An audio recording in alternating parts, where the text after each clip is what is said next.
On behalf of Global Waterworks, the Water Tower, and our panel, I welcome you to a panel discussion on protecting lakes today for tomorrow. We will explore the many aspects and the impact of harmful algal blooms. My name is Frank Slovenec, and I am co-executive director of Global Waterworks. First, I will introduce you to Global Waterworks and to the Water Tower. GlobalWaterworks.org is a community of over 2,400 water professionals representing 94 countries in all of the United States. The mission of Global Waterworks is to solve the global water crisis in this generation by connecting people, process, and technology to solve water issues locally, then globally. We do this by maintaining a large and significant open and searchable water tech database as our foundation, with the power of Global Waterworks in the many facilities to promote meaningful communications and workshops across all the silos of water across the globe. We connect drops of interest for waves of impact. Now, the Water Tower is a physical campus in Gwinnett County, Georgia. It is a vibrant center of water education, research, and demonstration of water technology and solutions. The campus had its grand opening in April of 2022. The Water Tower is a thriving ecosystem of water innovation fueled by imagination, informed by research, and powered by pioneers. Now let me introduce our esteemed panel to you. The first person that you'll hear from is Dr. Ahmed Rachid El-Khattabi. He is an applied environmental economist and urban planner. His expertise is in policy-oriented quantitative research and data management. His research focuses on issues at the intersection of economic development and environmental planning, with a particular focus on urban water management. Next on our panel is Wayne Carmichael. Wayne Carmichael is currently Professor Emeritus of Aquatic Biology and Toxicology at Wright State University in Dayton, Ohio, having established global recognition as the preeminent expert in the problem of CyanoHABS. His projects now focus on management and mitigation of harmful cyanobacteria in municipal and recreational water supplies. This includes serving on national and international HAB committees, organization of and participation in workshops and symposia, plus advising on HAB remediation policy, strategy, and methods for local, state, national, and international agencies and groups. Next on the panel is Melissa Meeker. Melissa is Chief Executive Officer of the Water Tower. Melissa has over 25 years of experience in water resources management with an emphasis on alternative water supply research and development, workforce development, and public engagement. Melissa previously served as the Chief Executive Officer of the Water Research Foundation, the Water Environment and Reuse Foundation, and Water Reuse Association Research Foundation. She has also served as Executive Director of the South Florida Water Management District and Deputy Secretary of the Florida Department of Environmental Protection. I will now introduce to you the framework for the panel discussion. We will cover all the critical aspects of CyanoHABS. We will begin with the recent GAO report on harmful algal blooms. Then we will discuss the CyanoHABS problem, why and how CyanoHABS become dominant, how understanding system theory can help understand CyanoHABS dominance and the direction for prevention. Then we will go to the reasoning to spend fewer resources on management and mitigation and more on remediation and prevention. And we will discuss the economic costs and the impact of HABs. And finally, we'll have a discussion about the much needed education at all levels and all disciplines for the prevention, discovery, and remediation of harmful algal blooms.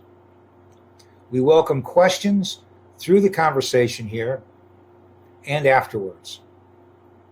With that, I will hand the microphone over to A.R. El-Khattabi for a review of the recent GAO report.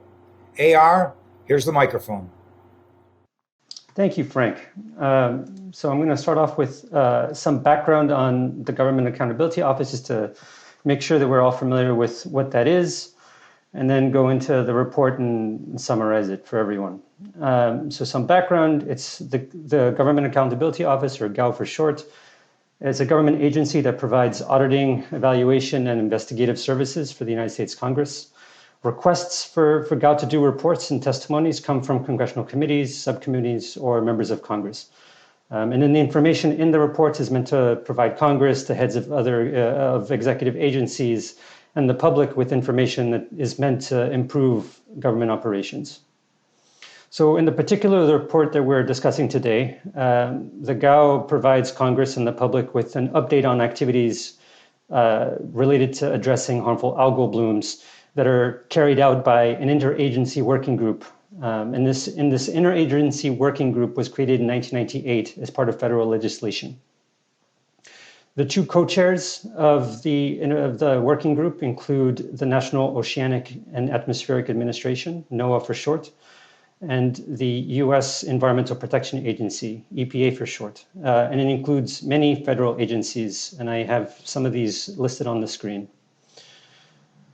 The federal legislation, or the act, was passed in 1998, requires that the working group do a few things, namely that it maintain and enhance a national harmful algal bloom, or HAB, and hypoxia program that includes a statement of objectives, and also is meant to improve our understanding of HABs and our ability to detect, predict, control, mitigate, and respond to marine and freshwater HABs and hypoxia events.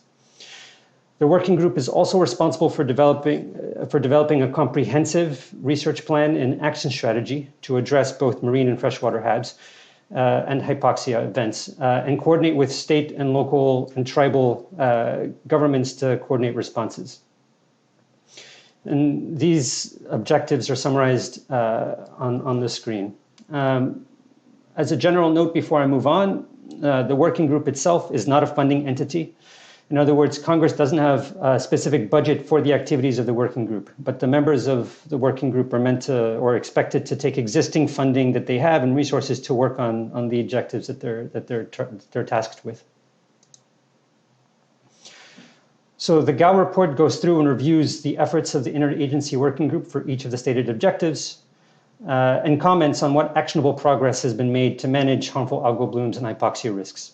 And the report reviews progress related to the three objectives that I have listed on the slide. With respect to the first objective, the primary objective of creating a national program, the GAO report finds that the agencies have taken some action to guide federal agencies. Notably, the working group developed a research plan and action strategy plan in 2016.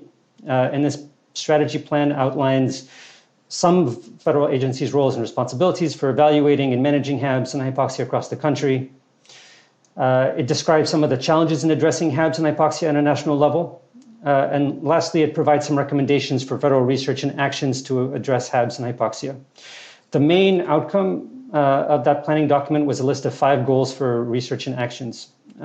These goals primarily focus on improving the scientific understanding of HABs and strengthening monitoring programs. Subsequently, the working group produced several follow-up documents. In 2018, they produced a progress and implementation report that called for the development of a separate regional planning document and strategy for the Great Lakes.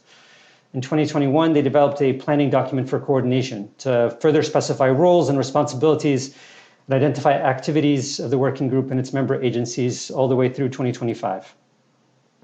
The major critique of the GAO report is that agencies have not actually implemented national program yet.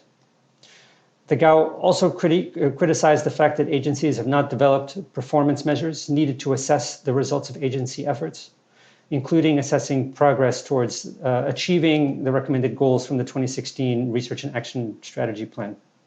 The working group's published reports have focused on compiling lists of activities that its member agencies plan to take to address HABs and hypoxia. Some of the documents include expected completion dates for some of these actions, but in general, they don't include performance measures that can actually help gauge the outcome of these efforts. And what the GAO does in their report is that they argue that on their own, the lists of planned activities and milestones do not serve as a way to assess outcomes of federal efforts.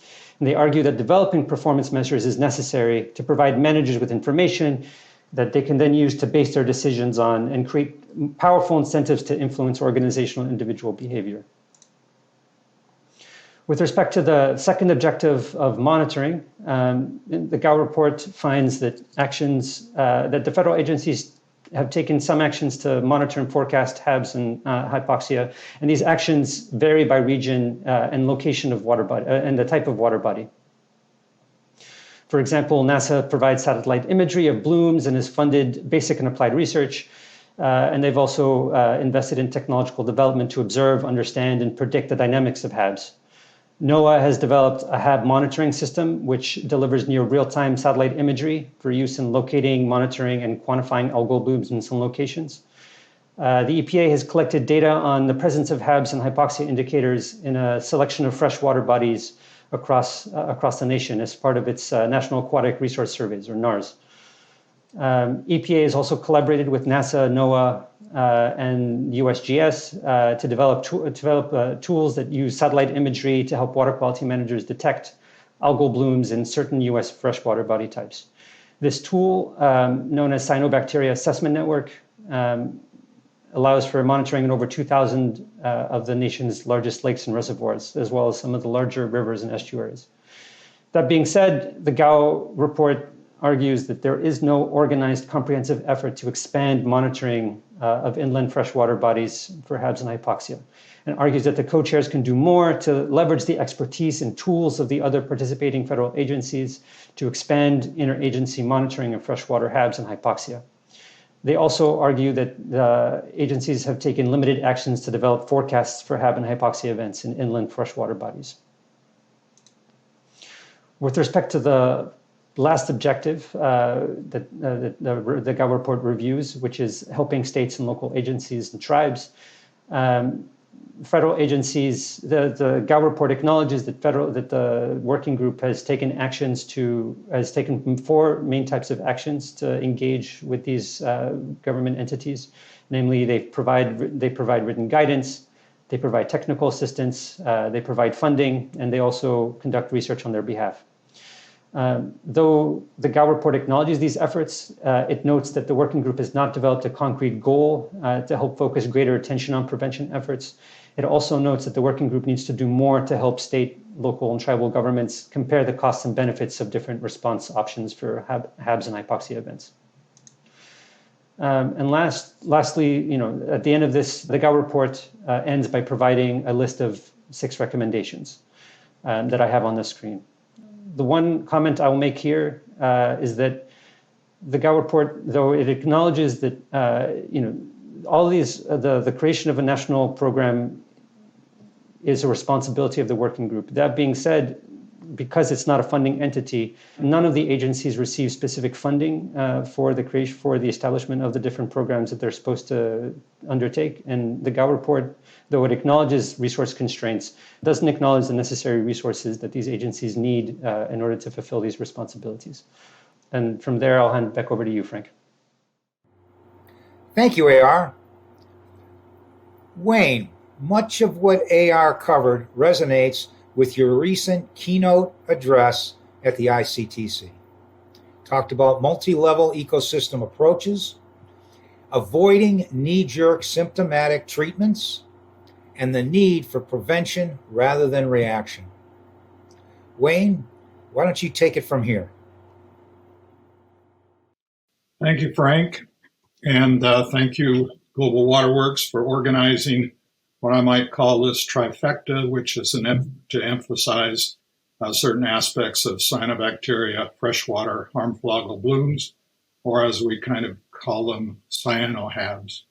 My component today in the overall topic of protecting lakes for today and tomorrow, a three-part discussion on harmful algal blooms, is part 2, which I have titled Remediation and Prevention of Cyanobacteria Harmful Algal Blooms.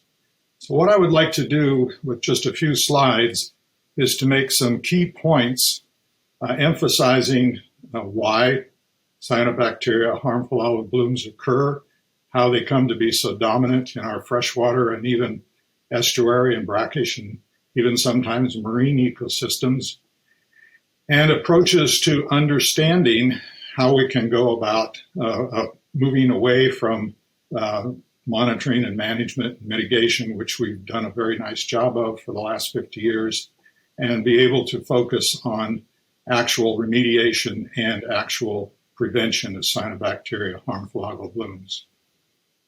So with that, I'd like to move to the second slide, and that I've retitled as CyanoHABs are problematic. I think that that's a good way to explain it, especially when people are encountering these massive blooms in a recreational lake and they've come to enjoy the lake and simply can't do that. That is problematic. Well, I start by saying that it's just been over 50 years since the term eutrophication became part of the common language in referencing cyanobacteria blooms and water quality. By now, most people have heard the term eutrophication. It's an unnatural, or sometimes can be a natural, aging of a water body. But what has happened in our current culture and human activity is we've created a massive amount of cultural eutrophication. So during those 50 years that we've come to more recognize the problems of cyanobacteria harmful algal blooms, much effort and expense has been spent on HAB monitoring and detection. That's certainly an important aspect of understanding, but at some point we have to start asking, well, how much more do we benefit by simply monitoring and detecting? It has given us good information on the occurrence and distribution of the organisms, and to a certain degree, even on their toxins, which we have referred to now as cyanotoxins. But what I want to emphasize is that methods and mitigation should focus more on other aspects. And perhaps a key thing that monitoring and management mitigation could do is to focus a bit more on public education. We really do need to explain to the public and to society as a whole the why, how, and risk of CyanoHABs. And an overemphasis on monitoring and responding to those monitoring results with sort of after-the-fact single method response methods, which we kind of call management and mitigation, but they're often just one-off things, maybe aeration or chemicals or some sort of flocculating agent. Those methods do work temporarily, but they have not led to any significant development of sustainable long-term solutions. And that's what I would like to emphasize in my talk. So that I would say that the next 50 years should be about prevention and remediation. Before I start on that direct aspect, let me just reiterate again what El-Khattabi has just presented on the GOA report. This is the first significant GOA, or Government Accounting Office, report on harmful algae that has occurred ever. There is recognition with agencies of the problem, especially with EPA and NOAA and CDC.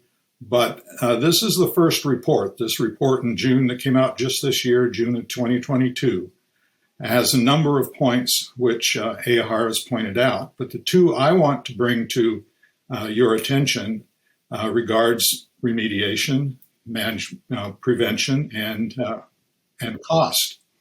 So I would point to items number 5 and 6 in that report, where it says that the administrator of NOAA and the administrator of EPA in collaboration with members of the working group, should develop a national goal for the group focused on efforts to prevent, and the emphasis on prevent, HABs and hypoxia. Hypoxia being low oxygen, which is part of the HAB problem as well. And number 6, the administrator of NOAA and the administrator of EPA, in collaboration with members of the working group, should coordinate the development of a more comprehensive body of information on the costs. And AR has also addressed that. So that's the GAO report, page 41, if anyone cares to go and read it. And I think that that's an important aspect. So now back to my major points. Why do cyanobacteria become dominant? And this slide has a very nice illustration, and that illustration, by the way, is directly out of the GAO report. There are many aspects of different forms of this that are in the literature, but this is the one that's in that GAO report. And really what it shows you is all the many aspects of the water cycle and how they come to carry nutrients and affect nutrient inputs to water bodies, which eventually lead to an algal bloom coming to dominate over other aspects of that water system that aren't so harmful. Note in this diagram at the bottom in the sediment. The sediment is really where I want to make some further emphasis, and that has to do with the low oxygen conditions, the sediment releasing nutrients under those low oxygen conditions, and those sediment nutrients really injecting themselves into the bloom cycle. And cyanobacteria are very, very good at it and being able to utilize that nutrient. So let me start again by saying, while there are many components leading to the presence of cyanobacteria harmful algal blooms, the primary cause is just too many nutrients coming primarily from human activities. Now, obviously, that's being made a little more significant by global warming. So water temperatures start out warmer earlier, stay warmer later in a season. All of that contributes to allowing cyanobacteria blooms to extend their presence in a water body and make risk and health conditions even more of a problem. But again, the problems presented by CyanoHABs are driven by eutrophication, which is really a Greek word meaning well-nourished. It's been in the literature for a long time. We usually connotate eutrophication as defined as being an excess of nutrients. And at a certain direct level, that is true. But the real problem stems from the competitive advantage that cyanobacteria can exploit in eutrophic waters to become the most well-nourished organism in the system and dominate for significant periods of time. So I'd like to focus a bit more on that in the next slide. And that slide is simply entitled Cyanobacteria's Competitive Advantages.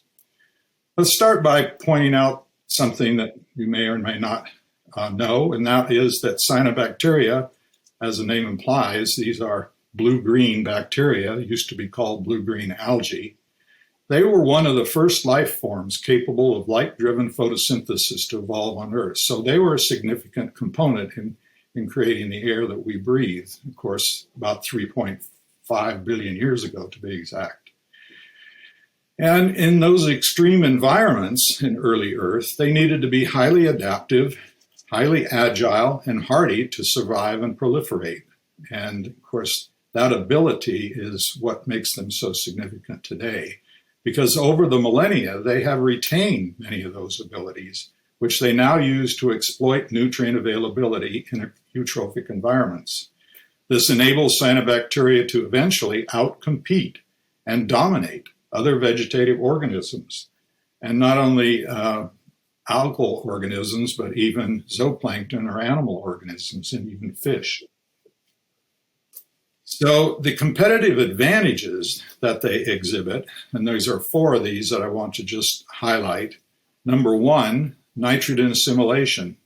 The most significant members of the phytoplankton harmful algal bloom cyanobacteria can assimilate nitrogen. That is, in water, nitrogen exists as dissolved nitrogen gas and as a component of ammonia in anoxic conditions and of nitrate. So 3 different forms of nitrogen. So cyanobacteria can utilize all 3 of those and as a nitrogen source, making them highly competitive against other organisms in the system. Number 2, they have the ability for buoyancy. They literally have the ability, by having gas vacuoles or little gas bags inside their cell, they can control their buoyancy by inflating and deflating within their cell structure, which enables them to dive to the bottom and gobble up nutrients and rise to the top of the water column and take better advantage of where the ideal light conditions exist. Number 3, they're able to mobilize the sediment nutrient stockpiles. Remember, I said sediment nutrient excesses are so important in driving algal blooms. The mobilization of that sediment nutrient stockpile is the ability of cyanobacteria to mobilize nutrients in the sediment. As I said, all 3 of those components of nitrogen, and not just that, but in the sediment, very often phosphorus too, because that's where phosphorus gets locked up. And under low oxygen conditions, that phosphorus is released and the cyanobacteria are right there to grab it. So in the sediment, these nutrients become bioavailable in the water column where they are used to produce biomass. And finally, number 4, which tends to drive a lot of our discussion anymore, is toxin production. Various cyanobacteria, and unfortunately, it's mostly those cyanobacteria which do produce the blooms, the phytoplankton blooms. Those bacteria, cyanobacteria, can produce a variety of very potent toxins. These cyanotoxins have potentially fatal effects not only on aquatic life, terrestrial animals in particular, and dogs even more particular, and people. So these 4 key things that make them highly competitive in the system are taken together, that when you have a eutrophic condition characterized by stratification, in other words, temperatures that don't mix well, and deoxygenation, as well as high sediment nutrient concentrations, it is easy to understand how cyanobacteria utilize these tactics to leverage their competitive advantages, enabling them to impose distortions on the nutrient cycle. And in this way, they are able to exploit eutrophic conditions to dominate nutrient uptake and biomass formation. So that nicely condenses what I think makes them so highly competitive. The next thing that I'd like to point out in the slide that I've entitled Systems Theory Can Help Explain Why This Happens. It's because there are so many components as to the dominance, it's sometimes harder to sort of conceptualize the whole thing. But systems theory can help explain this. And what systems theory does and uses are the term attractors to describe the main determinants of system behavior, whether it's aquatic systems or even terrestrial systems. And in a healthy lake, the main attractors are an oxygen-rich environment, a productive biodiverse food web, and achieving nutrient clearance from the aquatic system. So as you can imagine, what cyanobacteria love to do is to essentially reverse that process. So cyanobacteria, to achieve their dominance in a eutrophic lake, those attractors must be changed to, number 1, an anoxic benthic environment, and that helps in the release of phosphorus in particular from the sediments.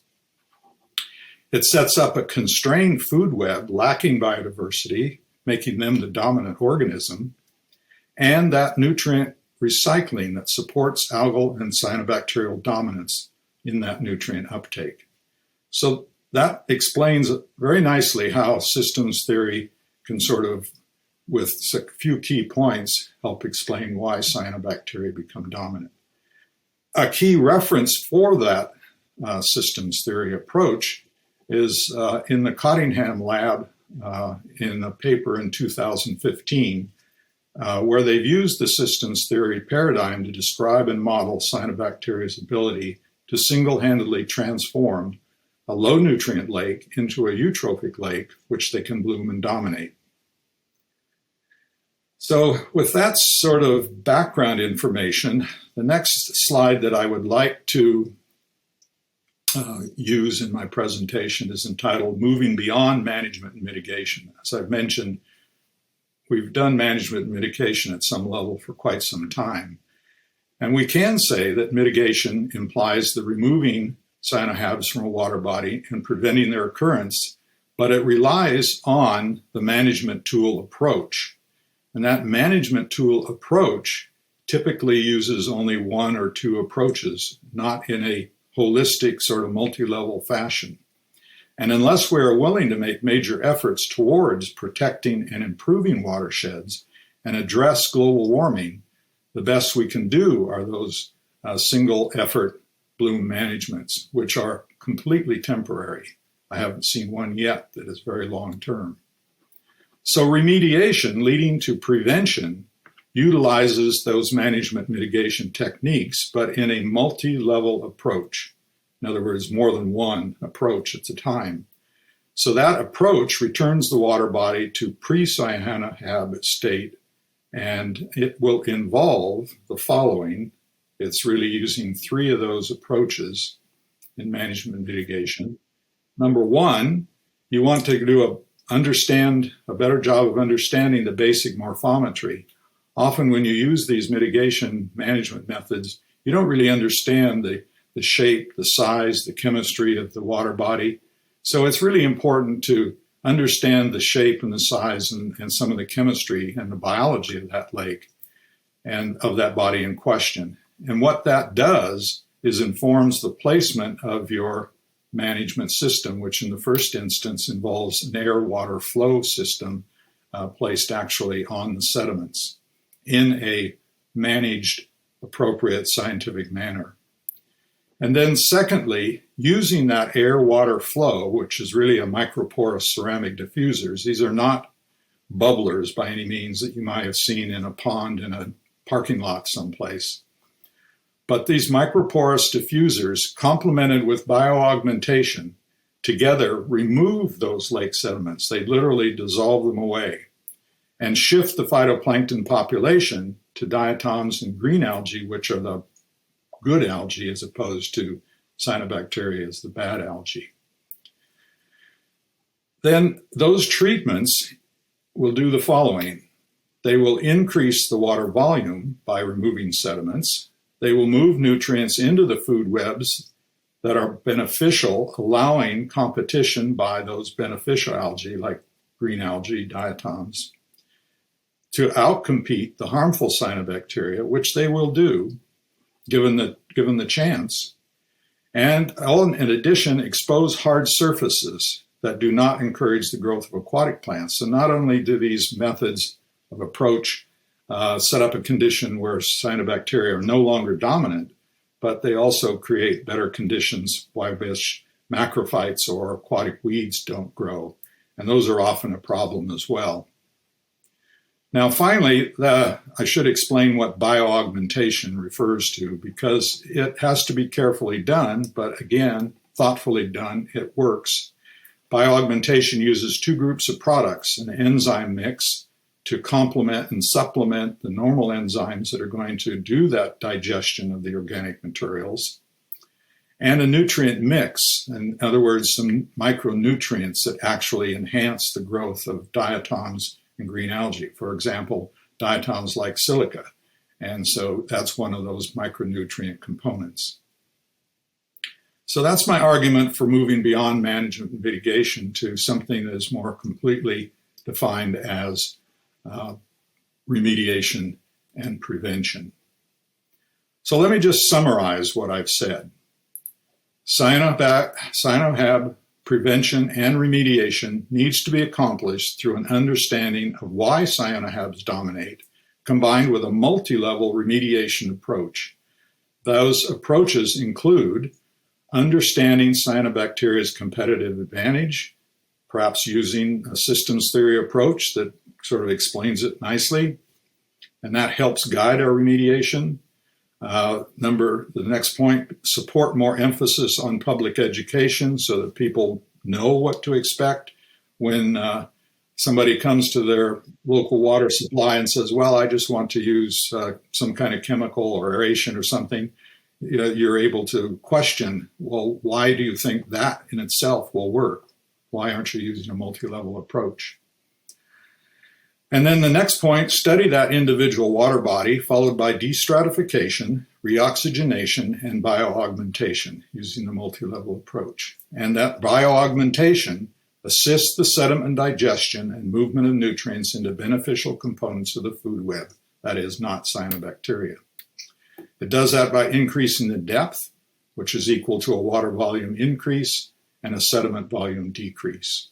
It also accomplishes a reduction in phosphorus and nitrogen concentrations in the remaining sediments. These multi-level approaches do work, and it is my firm belief that this, if made as an emphasis, in addition to continued at some level monitoring, because we always need to be able to monitor to see where we're at when we're making improvements or not making improvements. But these multi-level methods have been proven to work in a number of Midwest states in particular and around the world.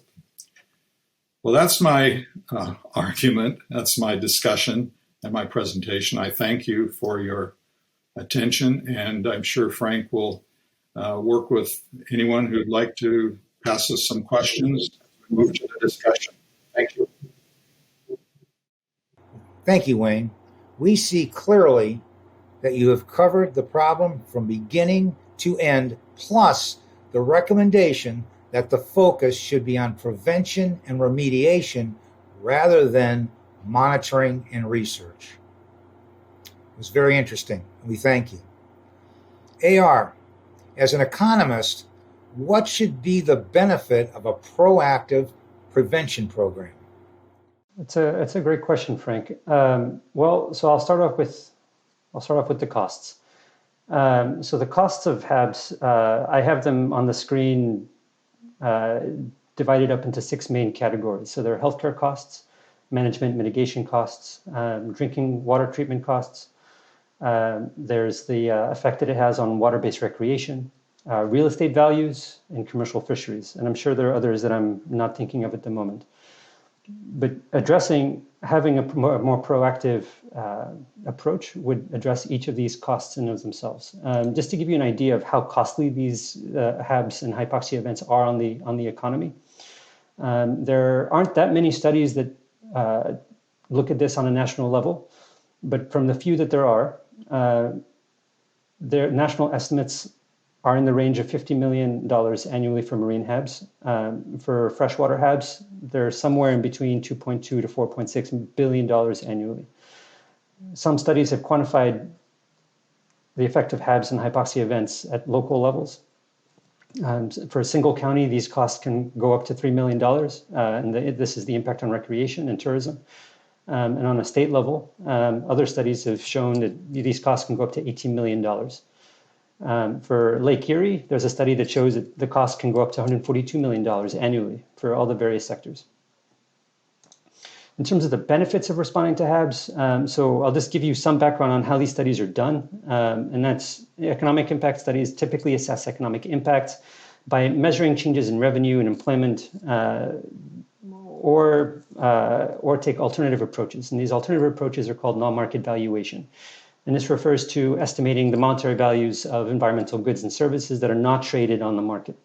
And so what I mean by that is that we can't actually see the price directly because we don't actually trade those things with prices. And what I mean by that is, for example, you can think of house prices. The price of a house that is on the border of a lake, for example, is affected by the water quality, but we don't actually buy and sell houses specifically based on what's going on in the lake.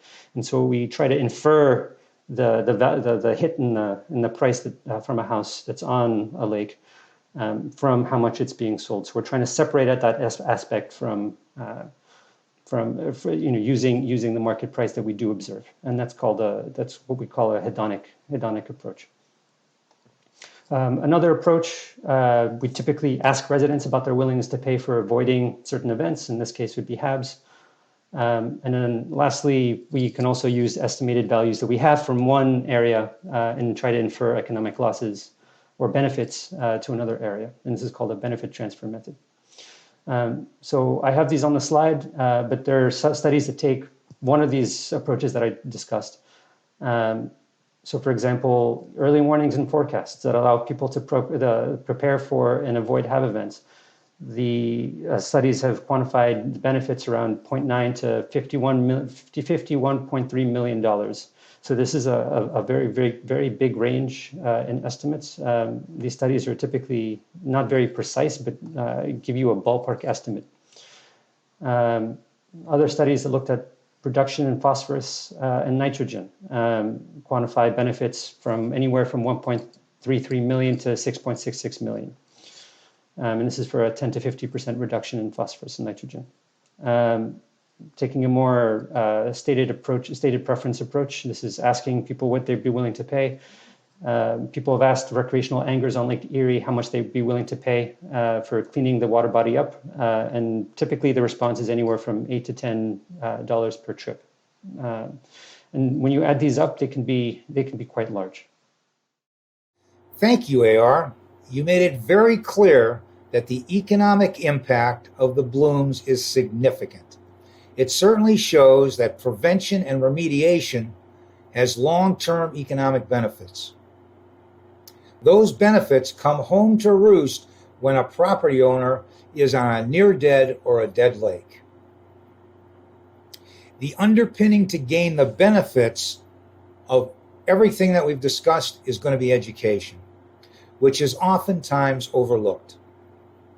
We all feel strongly that for HABs to be discovered and remediated, it will require education at all levels and all disciplines, consultants, engineers, and public and private utilities.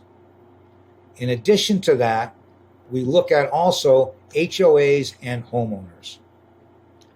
Here is Melissa Meeker, the Chief Executive Officer of the Water Tower, to tell us about the Water Tower and education in many areas, and very much so including harmful algae blooms. I will hand the microphone to you, Melissa. Thank you, Frank. As the previous speakers have articulated, dealing with HABs is complicated. And this can be made even more complicated when you're trying to explain what a HAB is, what caused HABs, those kinds of things to the general public.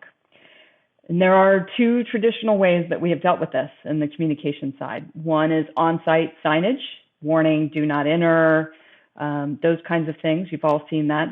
There's a picture on the slide. And the other is using internet, so our social media, to send out messages warning people to either stay out of the water or be on the lookout for situations that may not be healthy for them. But as with anything, communicating science is extremely complicated and challenging. Very highly technical information that we're trying to get across, and it's usually crisis-driven, so it's reactive. And a lot of times there's activist messaging in there, which can be true, it can be exaggerated, but it definitely complicates, trying to get good science into the average person's hands so that they can make intelligent decisions. We definitely need to be proactive with our messaging and active with our engagement with the public. These are the people that we're going to turn to help fund restoration projects or projects that will help address these issues. These are the people that we need to listen to us when we say don't do something like go into the water. And the question is, how do we do that?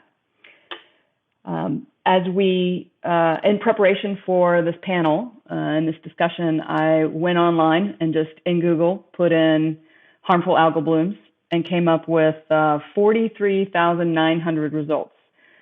So you have to wonder which ones of those are accurate, which ones can the average person understand if they read it, and that's a real issue. I recently was looking at a Ph.D. thesis project on HABs and environmental health literacy. Environmental health literacy is the capacity for a person to make an informed decision about an environmental exposure based on the risk to them. So it's understanding that technical information and then taking the appropriate action. This PhD project looked at 90 different HABS websites. Now, these were federal websites from agencies we've already mentioned today, and we all know. State websites, local websites, utility websites, and NGO websites. So 90 different websites. The average literacy, readability, was 11th grade. Anyone who works in communications knows that what we should be striving for is 5th or 6th grade readability. So certainly, again, very complicated information, and even for agencies that have specialists in communications and do science communications, they struggle to get information into people's hands that they can actually understand. Another important finding in this project was that words matter, right? As we become a much more aware society of our diversity, and we we must actually put science communication into words that people understand. We've got to understand the basics of words mean different things in different cultures. People respond differently to different things in different cultures. So one of the great ways that you can address this as you're developing your messaging is to actually set up listening groups. It's a twofold thing, right? So we can talk to them about what words to use and how to make that work, but we also engage them in that process and get them, empower them to be part of the solutions as things are developed. There is no doubt that social media plays an interesting and a lot of times important role in science communication.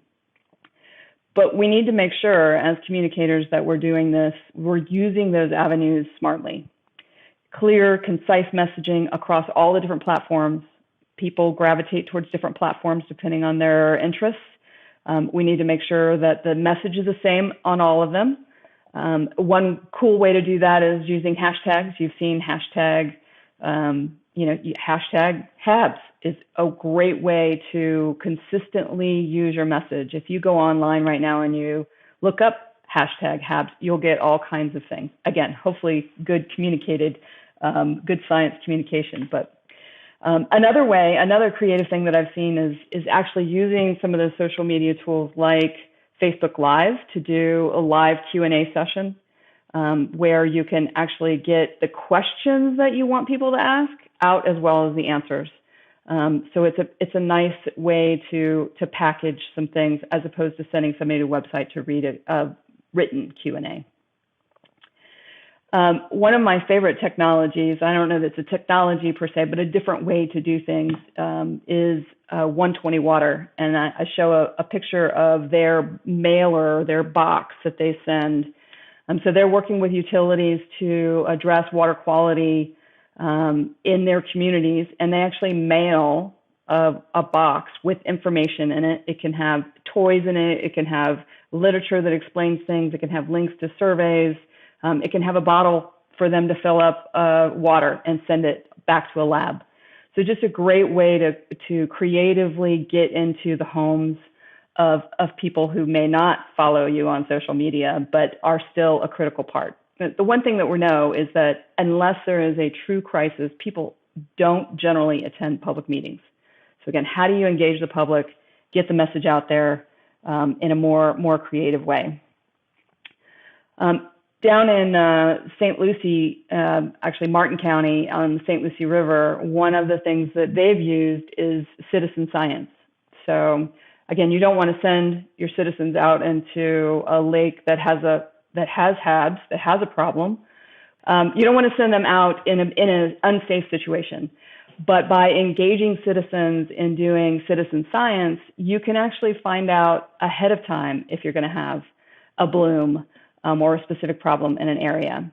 In the St. Lucie River, they've actually used this citizen science to create a report card. And everyone knows that report card exists. It's published in the paper once a week. So it's, again, a great way to reach more people. And it's their peers that are collecting the data. So oftentimes they trust that more. In terms of other educational opportunities, I would say that we have that NextGen that we definitely need to figure out how to get critical topics like this into our curriculum in junior high. Not only can it drive people into STEM careers, which is something much needed, but it also helps them understand the basics up front so that when they see a sign at a beach, they know why that exists and understand the science behind it. For the water community, for those of us on the call and at the conference, this is, a platform like Global Waterworks is a fantastic way for us to post questions and get answers, to ask questions about technology treatments that may be out there, and actually get live situations and case studies and information back. And then we know that we've got to issue and we've got to talk to the public, especially groups like HOAs that manage their lake systems, our civic organizations, and the general public. So what are some creative ways that we can get information out to them? This collective group is working on HABS University, so really excited to see that come to fruition. Look forward to us sharing more information about that towards the end of the year. But a great opportunity to do sort of a one-on-one, this is what HABs are, all the way through advanced, as far taking that knowledge as far as you want to take it through an advanced curriculum as well. So again, Frank, lots of opportunity. We have to engage the public. We need to be proactive about it. We're looking forward to any way we can help support that. Thank you, Melissa. You certainly demonstrated in your talk the complexity for any individual to do the discovery on their own. I also like your ideas of multiple approaches to education, which we all feel is very important. It cannot be one size fits all. From the panel, we hope you see and agree the social, environmental, and economic impact of HABs is serious and growing. The technology exists to rapidly detect HABs and to remediate them to protect our lakes today for tomorrow. We are now open to questions. For the panel, the Water Tower, and Global Waterworks, we thank you for listening and for your participation. Have a good day.